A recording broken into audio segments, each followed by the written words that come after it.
आपकी प्रॉपर्टी की ऑक्शन कब आपकी हो सकती है। साथियों, आपके पास पैसे हैं तो इनके पैसे दे दें और मरे हुए सांप को अपने गले से निकाल लें।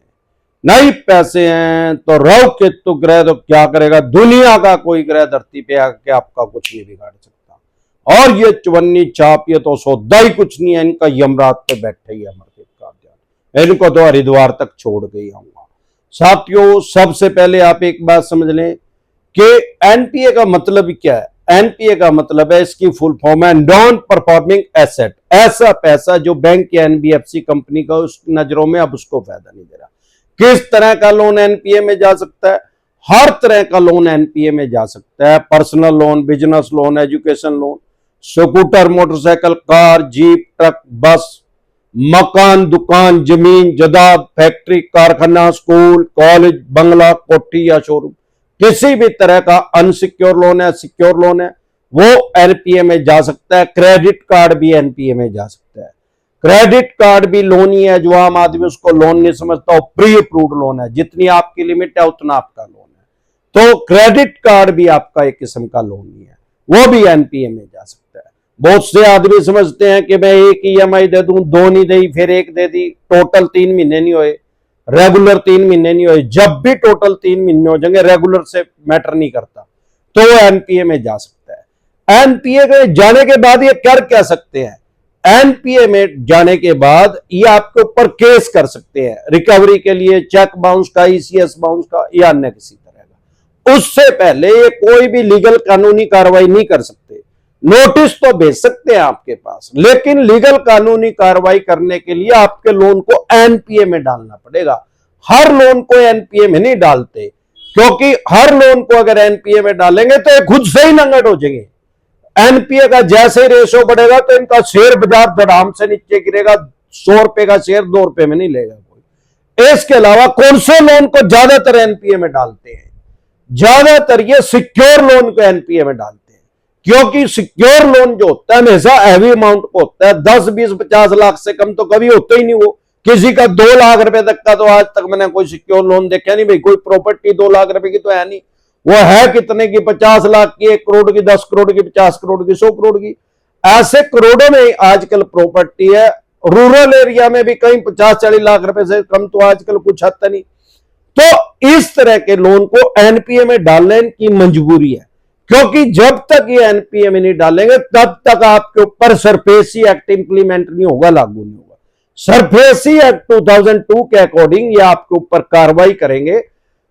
भाई 2002 में एक कानून बना सरफेसी एक्ट, जैसे कि नाम से ही पता लग रहा है। 70-80 के दशक में भी तो भाई लोन डिफॉल्ट होते थे, तब भी ये रिकवरी करते थे, लेकिन इनको कोर्ट में जाना पड़ता था। अब आपका कोई मकान, दुकान, जमीन, जायदाद, फैक्ट्री, कारखाना, स्कूल, कॉलेज, बंगला, कोठी या शोरूम का लोन है, और उसकी पोजीशन लेने के लिए, उसकी ऑक्शन करने के लिए अब इनको कोर्ट में जाने की जरूरत नहीं। कोर्ट में 40-45 साल लग जाते थे, माननीय सुप्रीम कोर्ट में जाते थे। सरफेसी एक्ट आने के बाद इनका काम आसान हो गया। 3 महीने के बाद आपके लोन को एनपीए में डाल के आपके पास सरफेसी एक्ट 2002 के अकॉर्डिंग 13/2 का नोटिस भेजते हैं, 13/2 का। 2 महीने का आपको टाइम दे। उस 2 महीने में भी आपने पैसे नहीं दिए तो टोटल 5 महीने हो गए। 3 महीने के बाद एनपीए में गया, 2 महीने का इन्होंने टाइम दिया। 2 महीने के बाद भी आपने पैसे नहीं दिया तो टोटल 5 महीने हो गए। एक नोटिस और भेजेंगे जिसको बोलते हैं 13/4 का सिंबॉलिक पोजीशन, प्रतीकात्मक कब्जा। 1 महीने का टाइम दिया, 30 दिन का, फिर भी अगर आपने पैसे नहीं दिए तो टोटल आपकी 6 ईएमआई डिफॉल्ट होगी, 6 महीने हो गए। उसके बाद ये कुछ नहीं इनको करना, सीधा डीएम साहब के पास जाएंगे और उसका पोजीशन लेने के लिए ऑर्डर लेके आएंगे, कब्जा लेने के लिए, और आपका सामान जो है उसको घर पे बाहर निकाल देंगे और उस पर ताला लगा देंगे। कुछ एनबीएफसी कंपनी तो ऐसी हैं, मकान, दुकान, जमीन, जायदाद, फैक्ट्री, कारखाने पे कब्जा लेने के तो राइट्स आ जाते हैं इनके पास, लेकिन ये सामान पे भी ताला लगा देते हैं। अगले का सामान अंदर पड़ा है, बाहर से लॉक लगा दिया, वो इलीगल है, गैर कानूनी है। इस तरीके से आपकी प्रॉपर्टी की ऑक्शन कर सकते हैं, लेकिन डरे घबराए नहीं। हर काम के अंदर लूप होल होते हैं।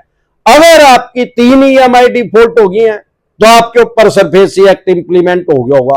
अगर एक भी ईएमआई डिफॉल्ट नहीं हो या आपको ऐसा लग रहा है फ्यूचर में मैं नहीं दे पाऊंगा, तो आपको तुरंत प्रभाव से एक्सपर्ट एडवाइस लेनी चाहिए। हर काम के अंदर लूपहोल होते हैं, इसमें निंजा टेक्निक यूज करके बल्लू तुम्हारी जेल से फरार, कह दे अब बेच के दिखा प्रॉपर्टी, ये मिलेगा बाबा जी का घंटा। अगर आपका केसीसी का लोन है, खेती किसानी से संबंधित कोई लोन है, तो आपके ऊपर सरफेसी एक्ट इंप्लीमेंट ही नहीं होता, लागू ही नहीं होता। अगर आपके 20% से पैसे कम रह गए हैं तो भी सरफेसी एक्ट आपके ऊपर इंप्लीमेंट नहीं होता। 25% से ज्यादा पैसे जा चुके हैं तो आप इनके खिलाफ डीआरटी में जा सकते हैं। अगर कम भी गए हैं तो भी आप इनके खिलाफ डीआरटी में जा सकते हैं। डीआरटी में एक अमाउंट पे करना पड़ता है, वो जो जज साहब बताते हैं भाई इतने पैसे मिनिमम देने के बाद आपका केस डीआरटी में कंसीडर होगा, उसकी सुनवाई होगी। तो डरे घबराए नहीं, बहुत से तरीके हैं अपनी प्रॉपर्टी का बचाव करने के, और निंजा टेक्निक तो फुल प्रूफ है, उसको यूज करके बल्लू तुम्हारी जेल से फरार। अगर आप हमारे से पर्सनल मीटिंग करना चाहते हैं, पर्सनल एडवाइस लेना चाहते हैं, 5 स्टेटों में हमारे ऑफिस हैं। अगर आप दिल्ली से देख रहे हैं तो सीपी में कनॉट पैलेस में हमारा हेड ऑफिस है, वहां पे आप हमारे से पर्सनल मीटिंग कर सकते हैं, पर्सनल एडवाइस ले सकते हैं। हरियाणा से देख रहे हैं कुंडली में, पंजाब से देख रहे हैं लुधियाना में, मुंबई से देख रहे हैं गोरेगांव में, गुजरात से देख रहे हैं अहमदाबाद, दिल्ली दरवाजा पे। इसके अलावा अलग अलग स्टेट में मैं टाइमली आता रहता हूं। आपकी स्टेट में मैं कब आ रहा हूं, आप अपनी स्टेट में मेरे से पर्सनल मीटिंग करना चाहते हैं, पर्सनल एडवाइस लेना चाहते हैं, उसके लिए अपॉइंटमेंट लेना चाहते हैं, तो आपके स्क्रीन पर नंबर आए हुए हैं, उनको सेव करके व्हाट्सएप मैसेज करके आप मेरी टीम से अपॉइंटमेंट ले सकते हैं। एक बार जोर से मिलकर नारा लगाएंगे, याद है ना कौन सा नारा लगाना है? जय ससुराल वालों की